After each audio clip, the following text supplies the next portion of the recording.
Pro boxing fans here with the legend that is Ricky Hatton. Ricky, we're here in London, another fight week for your son, Campbell Hatton. Just talk to me about yourself. How you doing? How's life treating you? Yeah, good.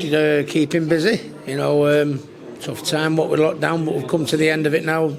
Shows are happening on a regular basis, and it's good fight for weekend. You got Josh Taylor and Jack Cattrall, obviously, on Saturday, and then the fantastic show here at the O2 on Sunday, which I'm very proud to have my son on. So yeah. Let's talk about your son. Obviously, with that big name, the Hatton name that comes, that you've obviously been carrying for all them years, comes a lot of pressure. How do you think he's dealt with it so far in his 4 fights? I've coped with it. I think he's coped with it fantastic. I mean, his debut was a big build-up on Gibraltar. Was on breakfast TV shows and documentaries done of him, and he coped with that. And then he boxed on the AJ show. He's boxed on some really big cards on the AJ show. Where he took a little bit of stick for his performance on that, but he come through that, and what with the name and all the pressure that's had on his shoulders, with all that, his best performance of his career was in his last fight. So I think that speaks volumes of his mentality, his attitude. Doesn't matter what, he's just got to keep going, work hard, and you get there eventually in the end. I mean, but there's a lot of pressure on his shoulders, but he's made a good stuff, yeah. From the days that you were boxing to the days that he's boxing in now, where social media is so prevalent, somebody makes a wrong turn, it just seems to be on social media and it's firing. Do you think you could actually have lived in this or boxed in this era?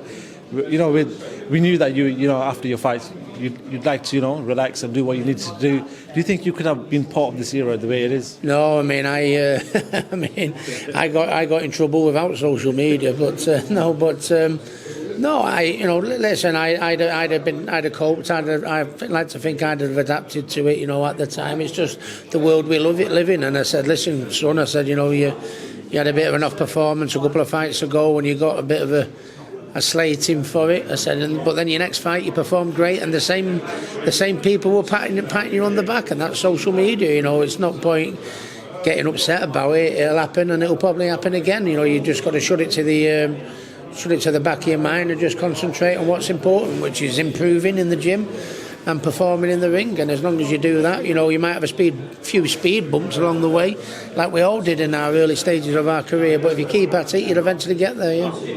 How many fights do you want him realistically to have this year? Because we're basically at the start of 2022. How many fights do you want him to be having this year? I'd be happy if he had 5 fights this year. Then I'd be happy for 5 again, 5, 6 or 7. Just keep fighting regular. Stay at the same level, because I had 80 amateur fights. He had 24. It's a massive, massive difference. So it's got to take a little bit longer for him than it was for me, but he's got good people around him like myself, his trainer, my brother Matthew, and none more than Eddie Hearn. I think I speak for Eddie. I think Eddie will know when the right time is to move him on and step him up in class. But I'm happy for him to stay where he is at the minute. He's a babby. He only started when he was 14, 24 amateur fights. I think the way he's performing, with the pressure on his shoulders, on the bills he's been on, I think has been quite good considering, and he's just got to shut out the negative stuff that sometimes comes with it. Ricky, I've been lucky enough to be in one of your fight weeks as a fan all them years ago, and I also was in Manchester on Saturday night where none of the fighters were from Manchester actually. It was just a big fight, but we saw the atmosphere. We've seen the atmosphere in your fights. How much is Campbell sort of wanting to push himself that much, but at the same time you guys are pulling the reins in this and might need to just calm it down and just build it up slowly? That's the dream, innit? Obviously, to get to to that level. When you're a Mancunian, you dream of topping the bill at the Manchester Arena, like I did on numerous occasions, like Anthony Crawford did and Scott Quigg, and they're just Mancunians, and there's so many big names that's boxed there. So to see Campbell's name up in lights, it would be fantastic. But I mean, I just say, look, as a prime example, just look at Conor Benn. When he first started, Conor Benn, he had a few speed bumps along the way. He was having a bit of a drilling from certain people saying, he's not performing, he's not doing this, he's not doing that. But, you've got to do what Conor did. Shut it out, keep working hard, stay in the gym, keep dedicating yourself. Conor's never looked as better, and he's on the verge of a world title now. He's on the verge of topping bills such as, that we were talking about the Manchester Arena Saturday just gone. So if Campbell, if Conor can do that, you know, I always point to Conor for Campbell as his, you know, that's where you got to get, you know, inspiration from. Now Conor was in the same boat as you a few years ago. Look at him now. I was actually there for the first pay-off fight. Everyone wrote him off. Conor Benn, that is. Quickly, just want to talk about Saturday night. Amir Khan, Kell Brook. We saw obviously Amir Khan lose that fight in brutal fashion, if you want to say it that way. We spoke just before, and you gave me a bit of a prediction for that fight as well. But is that the end of the road for Amir Khan? And what sort of career has he left behind? Oh, he's had a fantastic career. He'll go down as, you know, a British boxing great. And I think the only difference was, I think Amir, when they were in the prime, I think he might have won it because back then he'd have had the speed and, you know, which was the key. But I mean, I think there's a few less miles on the clock for Kell Brook. You know, I mean, when you see, you know, when I got knocked out by Pacquiao, sometimes you can't come back from knockout defeats like that. You know, when you think Amir's had Brady's Prescott, was it Garcia,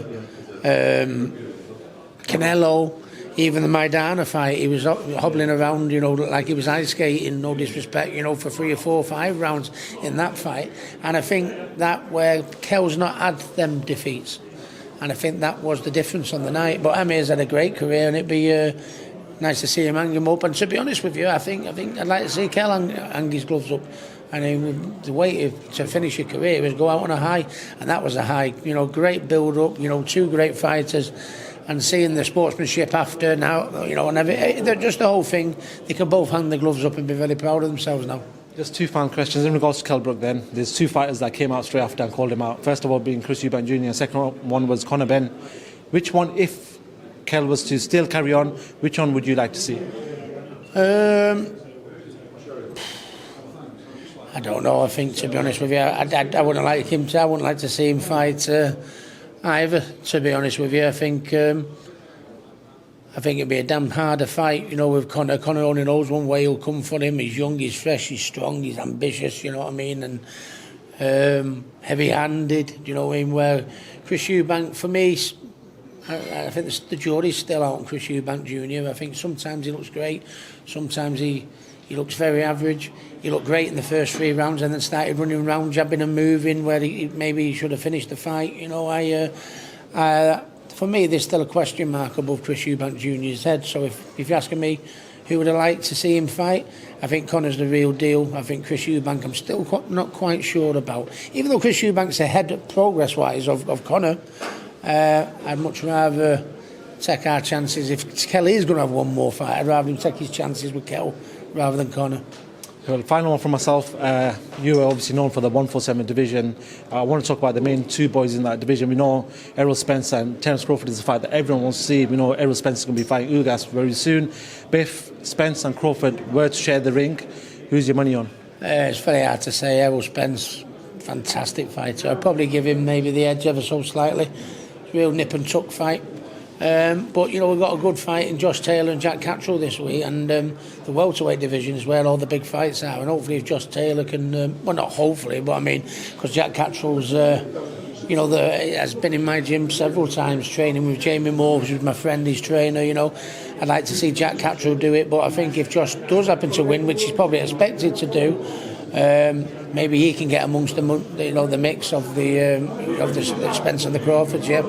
Cool. Ricky Hatton, I know we need to go because your son's going to go on to that press conference. I do appreciate your time. Thank you very much.